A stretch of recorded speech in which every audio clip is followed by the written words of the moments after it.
23 నుంచి ప్రారంభం. సైనికులు యేసును సిలువ వేసిన తరువాత ఆయన వస్త్రములు తీసుకొని ఒక్కొక్క సైనికునికి ఒక్కొక్క భాగము వచ్చినట్లు వాటిని 4 భాగములు చేసింది. ఆయన అంగీని కూడా తీసుకొని ఆ అంగీ గుండెలేకపై నుండి యావత్తు వేయబడినది కనుక వారు దానిని చెప్పక అది ఎవరికి వచ్చునో అని దానికోసము చీట్లు వేయగమని ఒకరితో ఒకరు చెప్పుకొని వారు నా వస్త్రములను తమలో పంచుకొని నా అంగీ కోసరము చీట్లు వేసింది అన్న లేఖనము నెరవేరునట్లు ఇది జరిగాను. ఇందుకే సైనికులు ఇలాగ చేసింది. ఆయన తల్లియు ఆయన తల్లి సహోదరియు క్లోపారాణి అయిన మరియను మగ్దలేను మరియను యేసు సిలువ యొద్ద నిలుచుచుండెను. యేసు తన తల్లియు తాను ప్రేమించిన శిష్యులను దగ్గర నిలుచున్నట్టు చూచి, అమ్మ, ఇదిగో నీ కుమారుడు అని తన తల్లితో చెప్పాను. తర్వాత శిష్యుడు చూచి, ఇదిగో నీ తల్లి అని చెప్పాను. ఆ గడియ నుండి ఆ శిష్యుడు ఆమెను తన ఇంట చేర్చుకున్నాడు. తండ్రి కుమారు పరిశుద్ధాత్మ దేవుని పేరిట ఆమేన్. దేవుని ప్రియమైన విశ్వాస సమాజమా, మొదటి మాటలో ప్రభువైన యేసు వారు చూస్తుంటున్నాం. క్షమాపణ గురించి ఆయన స్పష్టముగా ప్రపంచమంతటికి ఆయన తన యొక్క అభిమతమును తెలియజేస్తుంటున్నాడు. ఆంగ్ల భాషలో ఒక సామెత ఉంటున్నది, to err is human, to forgive is divine. తప్పు చేయటం మానవ నైజము, అయితే క్షమించడము దేవుని గుణలక్షణం అని చెప్పేసి దీని అర్థము. దైవ గుణలక్షణంలో మొదటి మాటలో ప్రభువైన యేసు వారు క్షమాపణ చేయమని మన అందరికీ రూఢిగా స్పష్టముగా తెలియపరుస్తుంటున్నాడు. ప్రభువైన యేసు వారి మాటల్లో మనం చూస్తే ఒకరినొకరు 77 మార్లు మట్టుకు క్షమించాలి అని చెప్పిన ప్రభువైన యేసు వారు, ప్రబోధములు సందేశించిన ప్రభువైన యేసు వారు పరలోక ప్రార్థనలో క్షమాపణ ఉండే ఆ యొక్క ఔన్నత్యములు స్పష్టంగా మనందరికీ ప్రతి ప్రార్థన, ప్రతి ఆరాధనలో మనం చేసే ఆ ప్రార్థనలో ఎంత ప్రాముఖ్యతను, ఎంత ప్రాశస్తాన్ని ప్రభువైన యేసు వారు క్షమాపణ ఇచ్చాడో మొదటి మాటలో మనము చూసి మరి వాక్యమును చెప్పగా వింటున్నాం. రెండవ మాటలో వెంటనే ఇన్స్టంట్గా, ఇమీడియట్గా, వెంటనే ఇన్స్టంట్ కాఫీ, ఇన్స్టంట్ బ్రూ అంటున్నాం. ఇక్కడ కూడా మరి ఇష్టరాజ్యముగా తనకిష్టం వచ్చినట్లు ఈ లోక సంబంధమైన జీవితం జీవించిన ఒక కరుడుగట్టిన బందిపోటు దొంగకు కూడా ప్రభువైన యేసు వారు మోక్ష ప్రాప్తిని సిద్ధింపజేసి ఉంటున్నాడు. అనగా దేవునికి దొంగ అని లేకపోతే ఈ లోకంలో మనము ఇతరులను తీర్పు తీర్చే రకరకముల కేటగిరీల మనుషులని దేవునికి అది పట్టింపు లేదు. దేవుడే దేవుని ఆసనం ముందు, దేవుని స్థానం ముందు దొంగ అయినా నీతిమంతుడైనా ఇంకా మరి మానవ సమాజంలో మానవుల చేత ముద్రింపబడిన ఎటువంటి తప్పుడు వారైనా సరే దేవుడు క్షమించే అధికారం ఆయనకున్నది. అంతేకాకుండా పరదేశు అనగా ప్యారడైజ్ అంటారు. అనగా మరి దేవునితో సహవాసము, దేవునితో పాలు పంచుకోవడం అన్న ఈ యొక్క మోక్ష భాగ్యమునకు కఠోరమైన ఒక కష్టాన్ని కూడా ప్రభువైన యేసు వారు ఎన్నిక చేసుకుంటున్నారు. మూడవ మాటలో మనం గమనిస్తే ప్రభువైన యేసు వారు అంటున్నారు, మరి తన యొక్క దుఃఖము, తన యొక్క బాధ ఒక మంచి యూదా యువకుడిగా, ఒక యూదా కుటుంబంలో జరించినటువంటి ఒక భక్తి శ్రద్ధలు గల తోరాలుగా ధర్మశాస్త్రము పంచకాండములలో క్షుణ్ణంగా అభ్యసించిన, అధ్యయనం చేసిన ఒక చక్కటి క్రమశిక్షణటువంటి మత మరి విద్యార్థిగా ప్రభువైన యేసు వారు తన తల్లి పట్ల తన యొక్క బాధ్యతను ఇక్కడ జ్ఞాపకము చేసుకొని తన తల్లి విషయమై ఎంతో ఆలోచన చేసిన వాడుగా, ఎంతో బాధ్యత కలిగి, ఎంత ప్రేమ తన తల్లి అంటే ఇక్కడ అందరికీ ఆయన తన యొక్క మాటల్లో, మూడవ మాటలో వ్యక్తము చేస్తూ ఉంటున్నాడు. అంతకుముందు మనం గమనిస్తే చాలా భయంకరమైన, అనైతికమైన, చాలా మరి బాధ కలిగే పరిస్థితుల్లో ప్రభువైన యేసు వారు ఉంటున్నారు. సైనికులు, రోమా సైనికులు ప్రభువైన యేసు వారి వస్త్రములను మరి తీసుకొని ఆ యొక్క ప్రభువైన యేసు వారు ధరించిన వస్త్రములతో వారు వ్యాపారములు చేసుకుంటున్నారు. ఒక క్షిపణి లేదా ఒక మార్కెట్ సంస్కృతిని ఇక్కడ మనము చూడవచ్చు.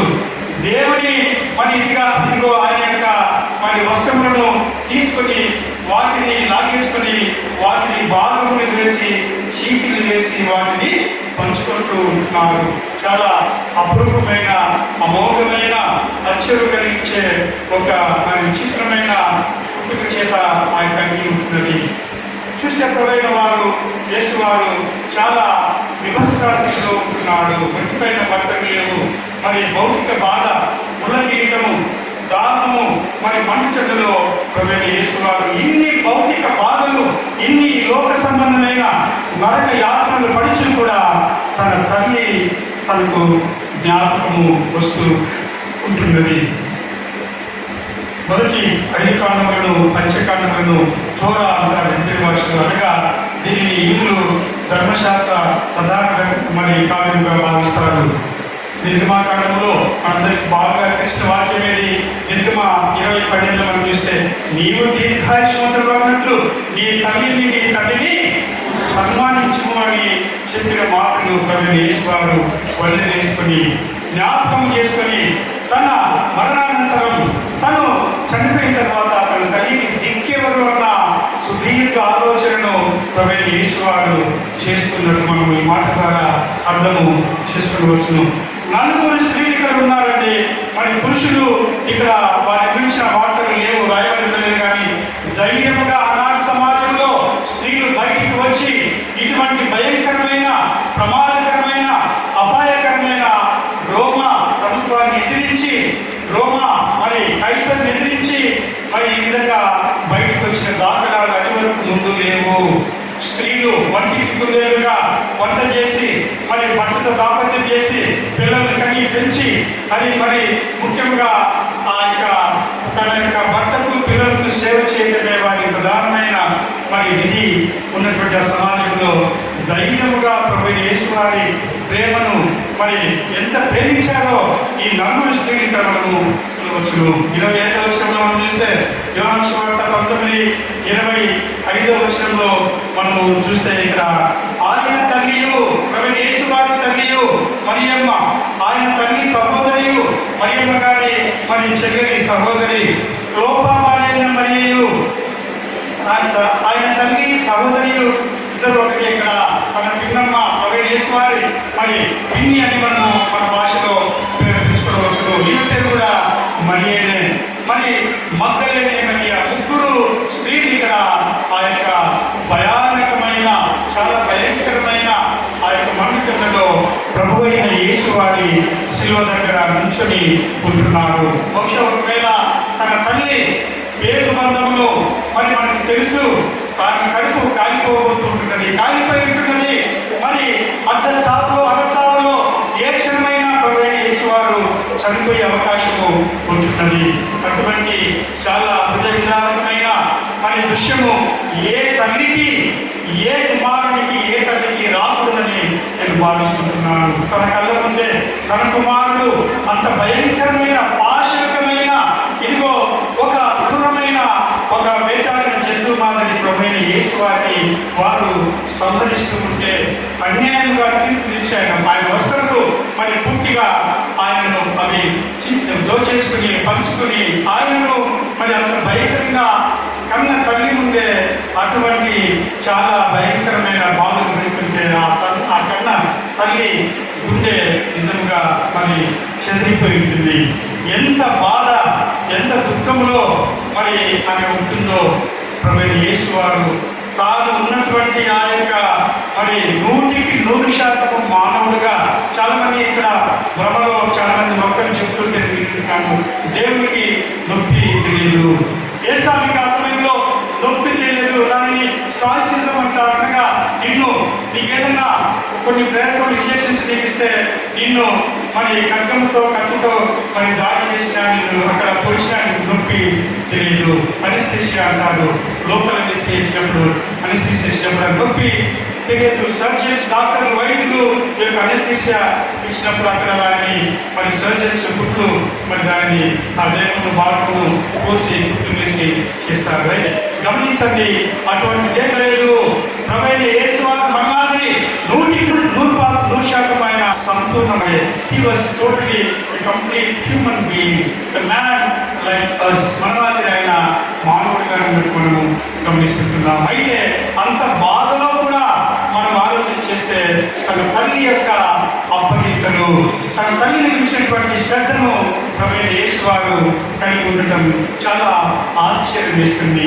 ఇది కదా నిజమైన ప్రేమ, ఇది కదా పిల్లలుగా కుమారులుగా ముఖ్యంగా ఈ దినంలో తల్లిదండ్రులను పట్టించుకొని ఎవరికైనా, నాకైనా మీకైనా ప్రభువైన యేసు వారు శిలువ మీద నుంచి ఈ యొక్క మరి బలీయమైన ఆయుధాన్ని మనకు పొందుతున్నాడు. నీ తల్లిని సన్మానించుము, నీకు రోగములు, రొచ్చులు, బాధలు, వ్యాధులు నీకు ముట్టవు, నీకు దీర్ఘాయుషు, మరి నీకు దీర్ఘాయుషు నేను ఇష్టంగా ఇస్తానని చెప్పినటువంటి దేవుని మాటలు మనము జ్ఞాపకము చేసుకునాలి. ముఖ్యంగా కంప్యూటర్ యుగంలో ఈ యొక్క నేటి తరంలో తల్లిదండ్రుల బాధ్యతలు మామూలుగా చాలా మందిని మనము విస్మరిస్తూ ఉంటాము. వారిని మనము ఏ మాత్రము పట్టించుకోము, బాబు ఎప్పుడే పట్టించుకోము. గమనించండి, బాగా రెండు చేతుల సంపాదించే కుమారుడు లేదా కుమార్తె, కోడలు, మరి ఇదిగో మరి ఆ అల్లుడు మనంతా చూస్తే పెద్దగా మనం పూర్తిగా పెద్దగా పట్టించుకోము. ఎందుకు పట్టించుకోమంటే పెన్షన్ వస్తాయిలే, మా ఆయనకు మరి ఇదిగో వాళ్ళు ఇస్తారు, వీళ్ళు ఇస్తారు, మా చెల్లెలు ఇస్తుంది, మా అన్న ఇస్తాడు, లేకపోతే వారి చెల్లెలు ఇస్తుంది, లేకపోతే మా చిన్న ఇస్తాడు. ఈ విధంగా మనం రకరకమైనటువంటి ఈ యొక్క సొంత మరి స్వార్థమైన ఆలోచనతో తల్లిదండ్రిని పట్టించుకొని దుర్మార్గులైన, కఠినమైన, లేకపోతే మరి దయలేని, జాలి లేని, కరుణ లేని మరి సంతానములకు ఇది ఒక హెచ్చరికగా ప్రభువైన యేసు వారు ఈ మాటలు చెబుతున్నట్లు నాకు అనిపిస్తుంది. బహుశా సమాజంలో అనేక మంది తల్లిదండ్రులను వదిలిపెట్టిన మరి పిల్లలు ప్రభువైన యేసు వారు చూసుకున్నాడేమో మనకు తెలియదు. లేదా తను ఒక బాధ్యత గల, ఒక నిబద్ధత గల, ఒక నియత గల, ఒక చక్కటి ప్రేమించే కుమారుడుగా, అనగా ధర్మశాస్త్రమును ఏదైతే తల్లిదండ్రులు సన్మానించాలి, వారిని గౌరవించాలి, వారి బాగోగులు చూడాలి, అందులోనే నాకు దీర్ఘాయుష్ ఉన్నది, నాకు ఆరోగ్యములు అందులోనే ఎగిరి ఉన్నది అన్న ఈ యొక్క పారమార్థిక సత్యమును ప్రభువైన యేసు వారు స్పష్టముగా అందరికీ తెలియజేస్తూ ఉంటున్నాడు. తాను ముఖ్యంగా మనం గమనిస్తే యేసు ప్రభు వారి పరిస్థితి అత్యంత మరి నిరాదరణలో, అత్యంత నిస్సహాయస్థితిలో ప్రభువైన యేసు వారు ఉంటూ తన తల్లిని జ్ఞాపకము చేసుకుంటూ ఉంటున్నాడు. మనము అన్ని మంచిగా ఉన్నప్పుడే, మనం బాగా ఉన్నప్పుడే, మనకు సకల సంపదలు, మంచి స్థితి, మంచి స్టేటస్, మంచి మరి రాబడి, ఆదాయ వనరులు మనకున్నప్పుడే అమ్మ నాన్నలు మనము పట్టించుకునే సాహసము చేయము. నిజంగా తల్లిదండ్రులను పట్టించుకునే వారు ఉంటున్నారు. చాలా మంది మనం వారిని నిర్లక్ష్యానికి, నిరాదరణకు గురి చేసేవారుగా ఉంటున్నాము. This is a Gladius call.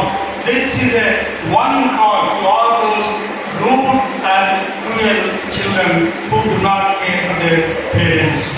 తల్లిదండ్రులని పట్టించుకొని మరి ఇదిగో వారి యొక్క కర్మకు వారిని వదిలేసి, వారి యొక్క మరి నిర్దయకు వారిని వదిలేసి, వారి కష్టము, వారి సాగు వారు పడతలే, వారి కష్టం వారు పడతలేని చాలా మనం మాత్రము ఎంతో మరి సంతోషంగా ఉండే ఈనాటి తరము, నేటి తరపు యువతి యువకులకు ఇది నిజంగా మేలుకొలుపు మాట, ఇదిగో హెచ్చరిక మాట, బాధ్యతను గుర్తు చేసే మాట.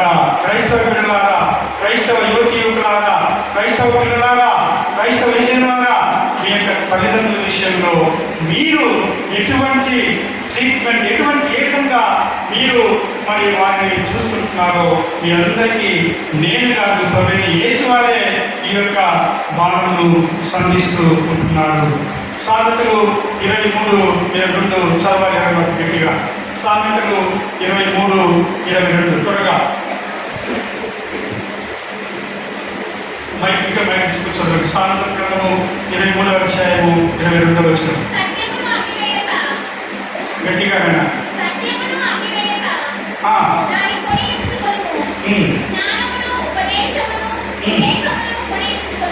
నీతిమంతుని తండ్రికి అధిక సంతోషం కలుగును. జ్ఞానం గల వారిని కనినవాడు. సామెతలు 23:22. నీవు కలిగిన వారిని ఆ, ఉపదేశ పంపిణీకరించుము. ఆ, నీ తల్లి పుట్టినందు ఆ. నిర్లక్ష్యం చేయకుము. This is what I want. తల్లిదండ్రి విషయంలో జ్ఞాని అయిన రాజు అయిన మహా మేధావి అయినటువంటి సొలొమోను ఈ మాటలు మరి సామెత రూపంలో మరి మీ యొక్క చేతికి మీరు మరి ఏ విధంగా ఈ యొక్క అలంకరప్రాయమైనటువంటి మరి ఈ యొక్క గాజులు కానీ ఆభరణాలను ధరిస్తారో ఈ మాటలు వాటిని మీ యొక్క చేతులకు మీ యొక్క కన్నులను బాసుకోవలే మీ యొక్క పాత్రికల వల్లే ఈ మాటలు ఉండాలని సామెతలో ఈ యొక్క రాజు చెప్పుకుంటున్నారు. నీ తండ్రి మాట వినుము, తండ్రి మాట తెలుసులేయవద్దు. తండ్రి మరి తల్లిదండ్రులు అనేక అనుభవాల నుంచి శ్రేష్టమైన మంచి మాటలు మనకు చెబుతారు, మనల్ని నడిపిస్తారు. కనిపించే దైవ సమానులు తల్లిదండ్రులు. దేవుడు అందరికీ తన దర్శనం యొక్క విడుదలని చెప్పేసి ప్రతి బిడ్డకు ప్రతి ఒక్కరికి తల్లి తనని తన రూపంలో ఇచ్చి ఉంటున్నాడు. కనిపించే దైవములు తల్లిదండ్రులు. వారి బాధ్యత, వారి పాలన, వారి పాలన అనే చెప్పేసి ఇక్కడ ప్రవీణ యేసు వారు చెప్పకనే చెబుతున్నాడు. ముదిమి వచ్చినప్పుడు నీ తల్లిని నువ్వు ఇదిగో నిర్లక్ష్యము చేయము, విడనాడకము. నువ్వు తల్లిదండ్రిని నువ్వు దూరం చేసుకుంటే, వారిని ఇదిగో తోసివేస్తే, వారిని నిరాకరిస్తే నీ యొక్క ఆయుష్ నువ్వే తగ్గించుకుంటున్నావు. ఈ వాటితో నేను వాట్సాప్ ఒక వీడియో చూసిన, చాలా బాధేసింది. భర్త తన తల్లిదండ్రిని ప్రేమిస్తున్నాడు.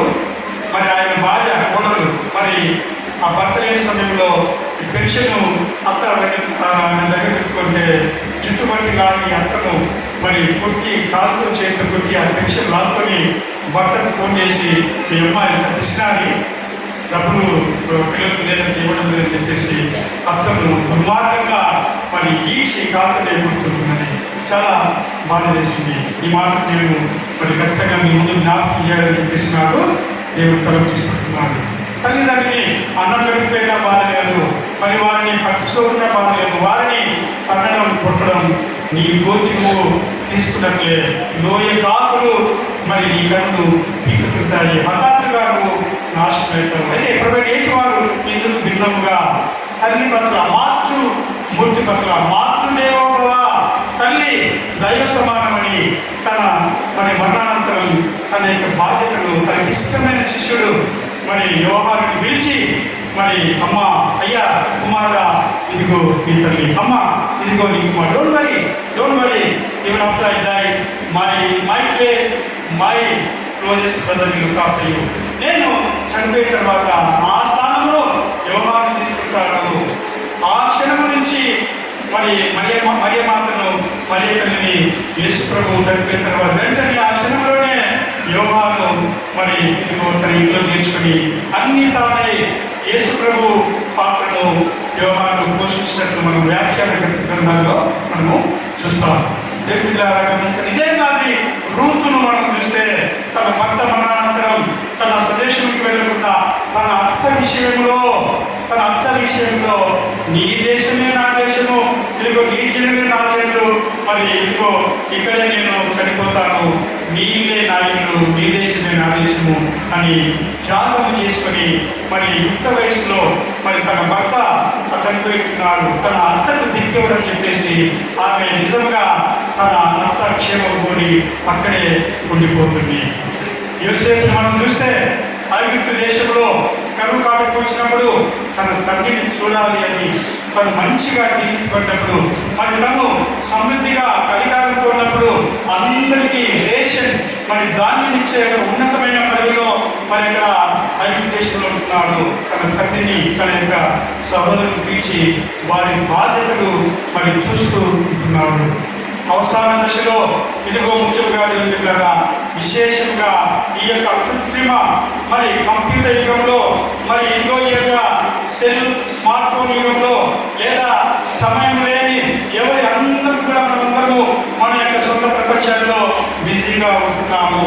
తల్లిదండ్రి చిన్నారా లేదా అన్నదమ్ములు అక్కచెల్లెళ్ళు మరి వారి అవసరాలు ముఖ్యంగా తల్లిదండ్రుల బాధ్యత పట్టించుకొని అని చెప్పిన తల్లిదండ్రులను పట్టించుకొని కఠినమైన బాధ్యత రాజ్యంలో ఇకను పెన్షన్ల పైన వారిపైన వృద్ధాప్యంలో కూడా వారిని పట్టి పీడించే ఈ యొక్క దుర్మార్గమైన యువకులారా, మరి ఏదో నేటి తరం యవనస్తులారా, అటువంటి పిల్లలారా మీకే ఈ మాటను యేసు వారు చెప్పుకుంటున్నాడు. నీ తల్లి బాధ్యత ముఖ్యంగా మునిగి వచ్చినప్పుడు వారిని వినాడకూడదు.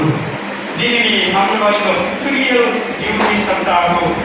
మన రాజ్యాంగంలో మనకు హక్కులు ఉంటున్నాయి, హక్కులు రాకుండా కొన్ని బాధ్యతలు ఉంటున్నాయి, డ్యూటీస్ అంటారు.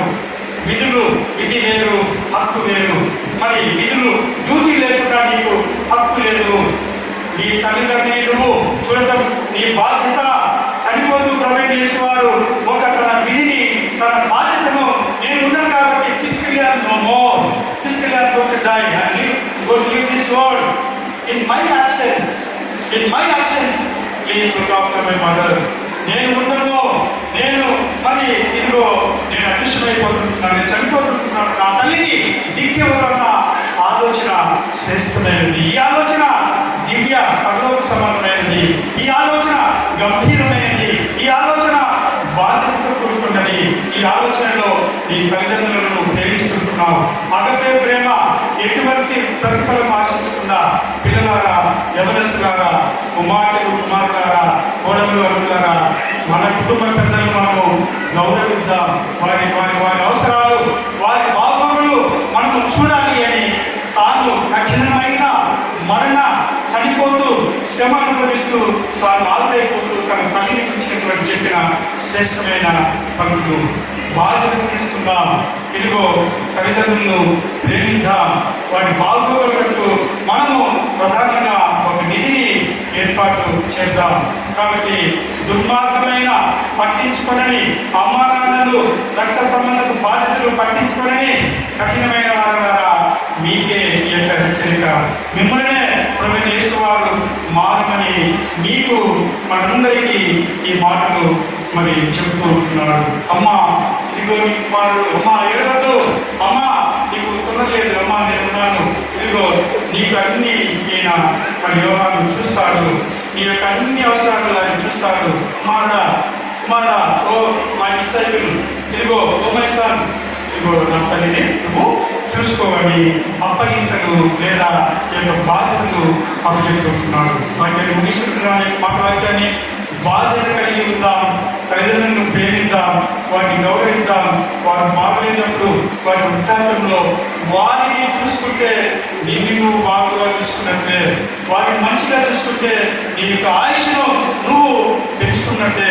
ఏ రోగము, ఏ వ్యాధి, ఏ యొక్క రుగ్మత, ఏ కీడు, ఏ మరి శోధన నేను సమీపించలేనట్టుగా నీ తల్లిని నువ్వు సన్మానిస్తున్నావు. అదే ప్రభువైన యేసు వారు ఇక్కడ చూపించారు.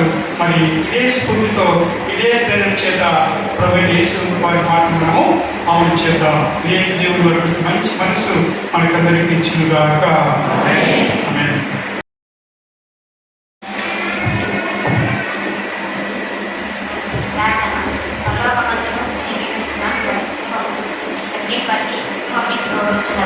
అటు ప్రియపరులు తండ్రి, కుటుంబ ప్రేమలు, సంగతుల మధ్య జనం పెరిగి ప్రేమ కలుగైన బాధ్యతలు పంచుకొని నేను సమాజంలో తదనంతరం తల్లి బాగోగులు చూడని ప్రియ శిక్షున్నాం తండ్రి. ఆమేన్.